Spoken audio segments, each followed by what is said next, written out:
Well, it's the end of 2023. Can you believe it? I know I can't. But I guess it's time for me to pick the top 10 books that I read for the year. But first, let me quickly go over my stats for the year.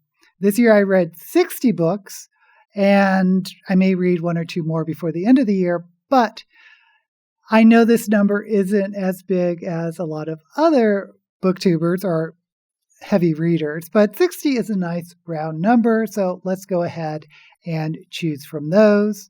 If you want to know the stats, overall, 36% was science fiction, 31% was fantasy, 10% was mystery, 20% were horror, and 3% graphic novels.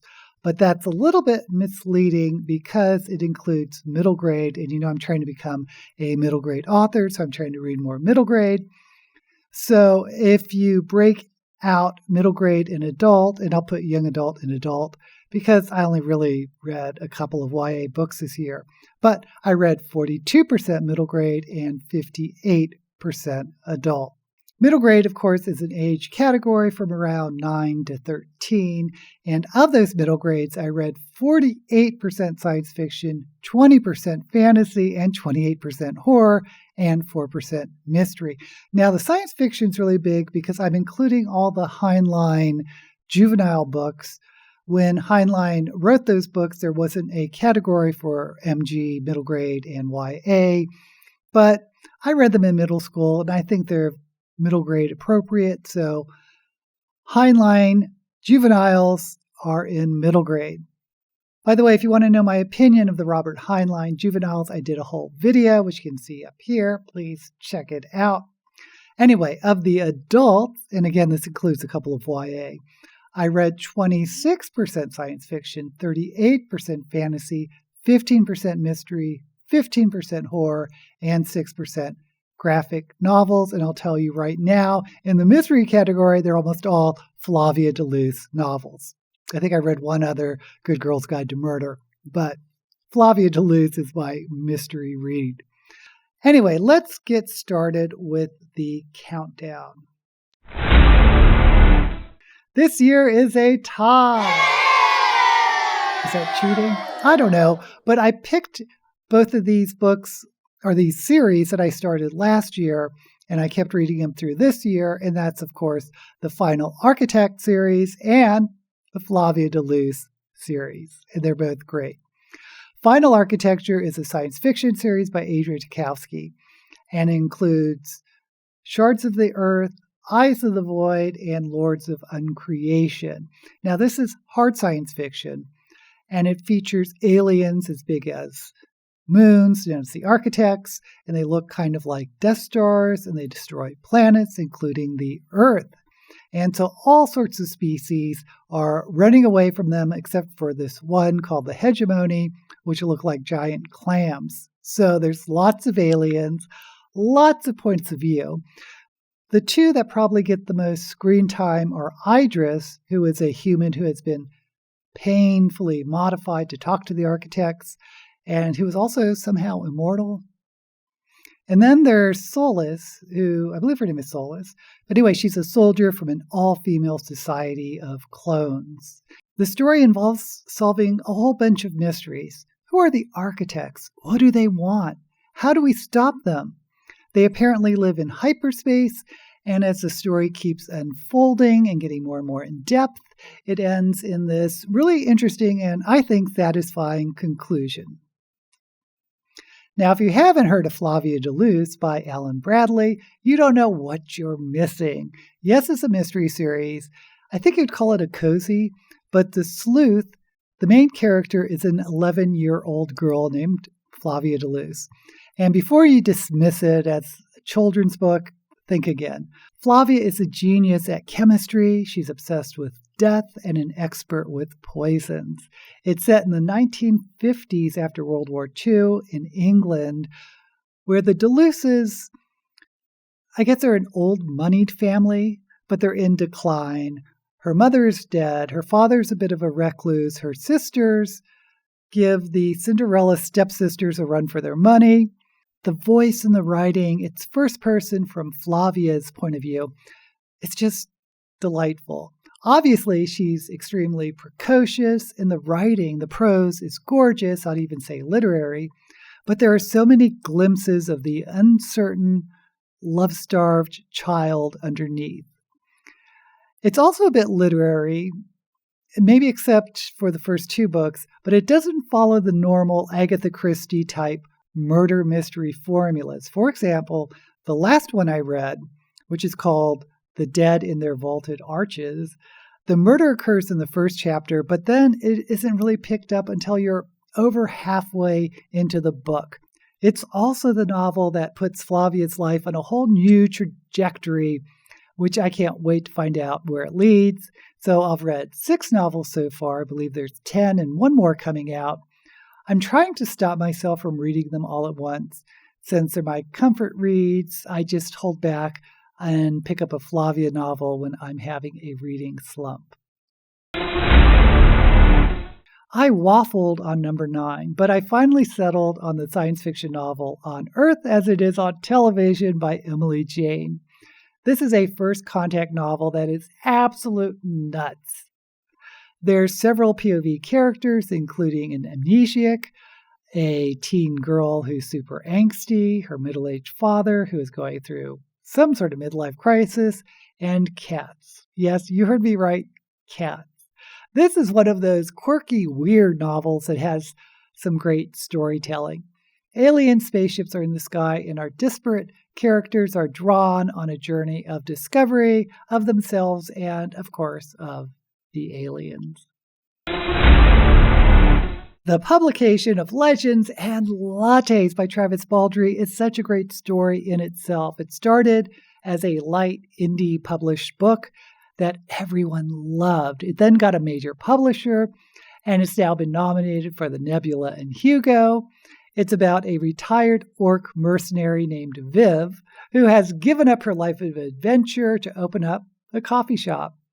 The story is so small in comparison to epic fantasies. She buys land, builds her shop, hires employees, has to get people who have never heard of coffee interested in this exotic beverage. It is just so fun and light and easy to read. Ink Blood Sister Scribe is Emily Torres's debut novel, and it is excellent. It is kind of a genre blend between a contemporary fantasy and a thriller. Basically, in the modern world, there is magic, but it's exclusive to a very select few. And magic is written down in books, and our main characters are 2 sisters, Esther and Joanna. Their father collects magic books, but when he suddenly dies, Esther is told she has to keep on the move every year. She has to change her location, but Joanna has to stay home and guard the books from everyone, including their stepmother. This is a fast-paced thriller as the women find themselves hunted by book collectors, and they have to figure out what these books actually mean and where they come from. Continuing on books about books is The Book Eaters by Sunyi Dean. I already did a whole video on the series. Suffice to say, this horror novel blew me away. It introduced a new type of monster, the book eaters, who obviously eat books. They've developed into this very insular society where women are treated as chattel since their population is in decline and procreation is a commodity. The first half of the book reads more like a contemporary fantasy with a social commentary on the role of women, but the last half of the novel twists into pure horror. This is another debut, and it is a must-read. The next book is part of a series that I also had on last year's list, but this year it is Chaos Terminal by Mira Lafferty, and it's part of what's called the Mid-Solar Murders series, and it's a genre blend between science fiction and mystery. But when I say series, you can read them as standalones because the story arc of the second book doesn't necessarily rely on the first book to understand what's going on. In other words, it's like a mystery series where each book is its own mystery. rather than an epic plot spanning 3, 4, 5, 10 books. But you should probably start with the first one, Station Eternity. Anyway, in both of them, Mallory Viridian is our sleuth who has left Earth because murders happen around her, and murders that she can almost preternaturally solve by putting the clues together. She leaves Earth because the coincidences are just so high, but then humans seem to follow her out into space. We find out kind of why she has this power in the first book, Station Eternity, and here in Chaos Terminal, we get another murder to solve and get a more expansive view on Mallory's role and especially Lafferty's world building. It is humorous, fast-paced, with really great aliens. You can't go wrong with the mid-solar murders, and I think Chaos Terminal was even better than Station Eternity. I read The Sandman by Neil Gaiman as a comic book series in the 80s and 90s, which you can read as a graphic novel collection, but for the first time ever, I listened to the audiobook version, and it changed my life. Well, that's probably overstating it, but it certainly has spoiled me for other audiobooks. This is like an old-time radio drama with multiple actors and tons of sound effects and background music. It tells a story of the endless beings, and one of whom is known as the Sandman, who is kind of a demigod that watches over the realm of dreams, and his dysfunctional family of other endless like destiny, death, desire, despair. The audiobook version is simply spectacular. It's a must listen to. Neil Gaiman is the narrator. James McAvoy is the Sandman. The cast is huge. It includes Kat Dennings, Andy Serkis, who played Gollum in Lord of the Rings, Miriam Margolyes, Michael Sheen, and so many others. I've listened to season 1 and most of season 2, and next year I'll definitely be picking up the 3rd season. I can't recommend the audio version enough.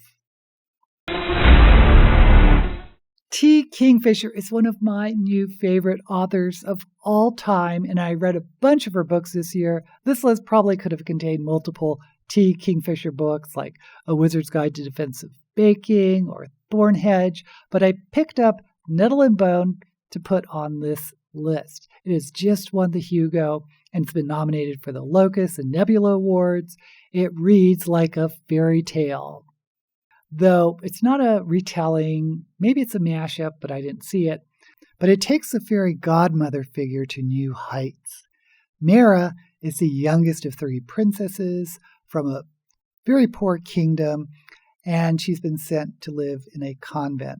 Her eldest sister marries this king and dies. Then the middle sister has to marry the same king, and Mara finds out that this king is abusing her sister, which is probably how the first sister died. So Mara turns to a dust wife, this witchy woman, to save her sister, but she is given 3 impossible tasks to fulfill before the witch woman, the godmother, will help.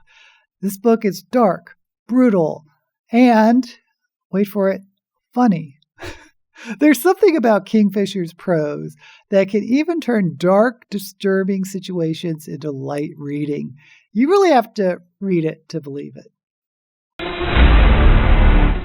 I read Light from Uncommon Stars by Rika Aoki this year, and it was so good that I immediately bought a hard copy for my best friend Sean, because it's about a violinist, and Sean is a violinist. Anyway, it's about Katrina Wynn, who is a trans woman who plays the violin, but is emotionally crippled by how she's been treated by her family and friends. So she's this broken soul who meets a renowned violin teacher, Shizuka Tsutomi, and learns not only how to be a violin maestro, but to find her own empowerment.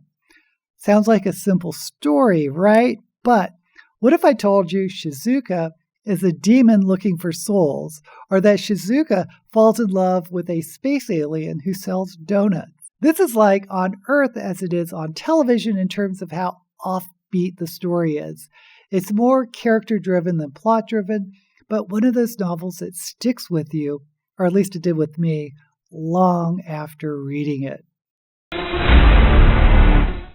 If you've been following me, you probably know my number one pick because I've been gushing so much about it. The Book That Wouldn't Burn by Mark Lawrence. This starts off as your typical epic fantasy. Levira is a poor girl living in an isolated village in the desert. The village is attacked by a raiding party of Saber, who are kind of like these desert orcs.